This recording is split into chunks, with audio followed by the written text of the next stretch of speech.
As we speak, children throughout New Jersey and the nation are headed back to school. It's an exciting time for our children. Students of all ages are asking themselves questions like, will I like my new teacher? Will my friends be in the same classes? Will I make the team this year? But for many students and parents, there's another question in the back of their minds. It's a question that no child should ever have to wonder. And that's the question, will my school be next? These days, the threat of gun violence weighs heavily on our families. And it's not just schools that we worry about. It's going to church or a mosque or synagogue. It's seeing a movie or attending a local parade. It's walking through our neighborhoods or shopping at a mall. People are on edge. Just look at what happened Monday at Newark Airport. Travelers quickly panicked and assumed a mass shooter was on the loose when the alarm went off. Too many people have said to me, I find myself looking for the exit signs, or I look around for where to take cover, or I just don't feel safe anymore. This is the United States of America. In this country, people should be able to feel safe in their communities. Yet the daily drumbeat of gun violence in this country makes clear that our gun laws are broken.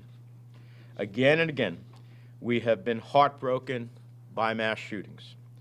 From Tucson and Newtown to Las Vegas and Parkland, from Pittsburgh to Poway, to Dayton, El Paso, and now Midland and Odessa.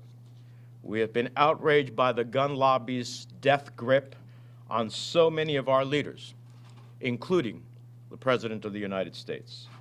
We have been stunned by Republicans in Washington, led by Senate Majority Leader Mitch McConnell, who has taken over $1 million from the NRA and continues to stand in the way of life-saving gun safety reforms.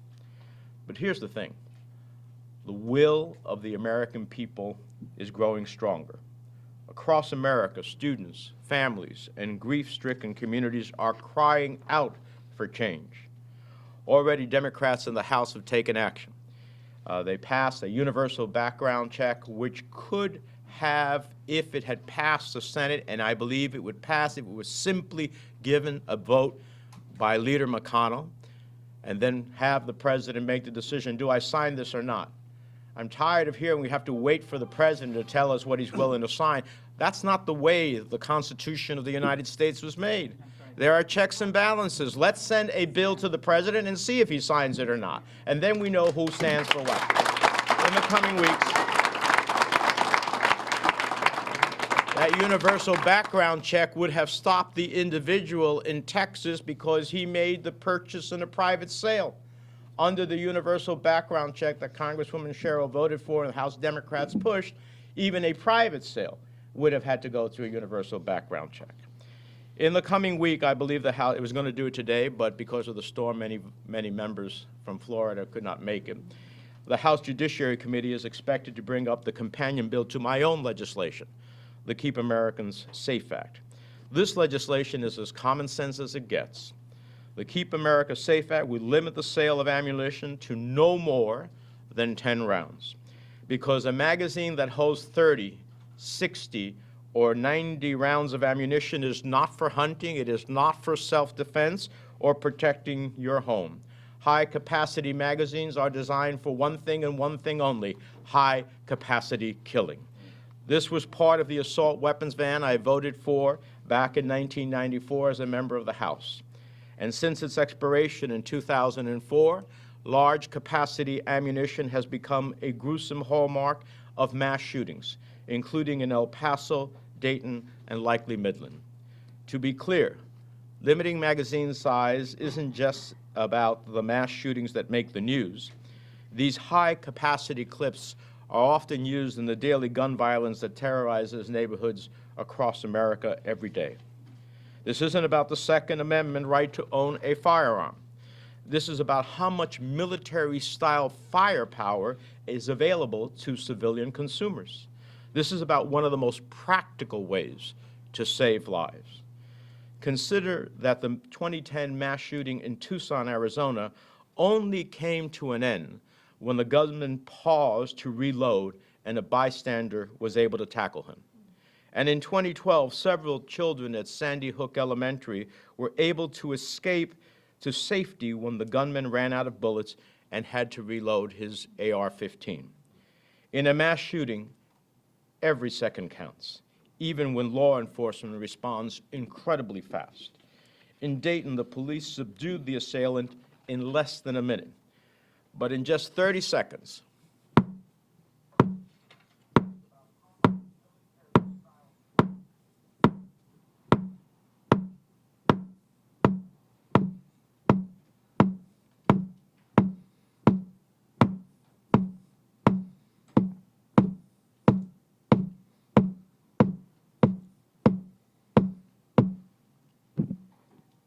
nine people were dead and forever changed countless others who were injured. How many more acts of mass murder will it take for Leader McConnell to put Americans' lives ahead of gun-making profits? I say that if saving lives requires limiting how much ammo is sold every day, then that is a price we are more than willing to pay. Ultimately, the Keep Americans Safe Act is one of the severely, urgently needed reforms. I believe we must reinstate the full assault weapons ban. We must require universal background checks, as the House has already passed, on every gun sale, whether it's at a store, a gun show, between neighbors, or online with the click of a button. And we must help communities and law enforcement work together to ensure that people who pose a threat to themselves or others do not have access to deadly weapons. Shortly after El Paso and Dayton, many of us had hoped the president meant what he said about universal background checks. But in recent days, Trump's statement suggests he's already caved into the NRA, just as he did after Parkland. When will the president and his allies cave to the will of the American people, who overwhelmingly support stronger gun safety laws? A Quinnipiac poll that came out just a few days ago, 92% universal background checks. 90-some-odd% as it relates to red flag laws, even 60% to an assault weapons ban. Come on. Make no mistake, in the coming days, the House Judiciary Committee will pass the Keep Americans Safe Act, and I'm confident the full House will follow suit with this and other critical reforms. But according to Leader McConnell, there will be no vote in the Senate on universal background checks or any other measures until the president declares his support. Well, these days, getting this president to take a clear position on these issues is anything is like pinning Jell-O to the wall. So how about Leader McConnell hold the vote so we can send some reasonable gun safety measures to the president's desk? He could hold the vote today. He could hold the vote on Monday when the Senate returns to work. He could put this country on a safer path. He could stand up to the NRA today. So, look, we know that no single law can stop every tragedy. We know that, in fact, it still takes a human being to pull the trigger.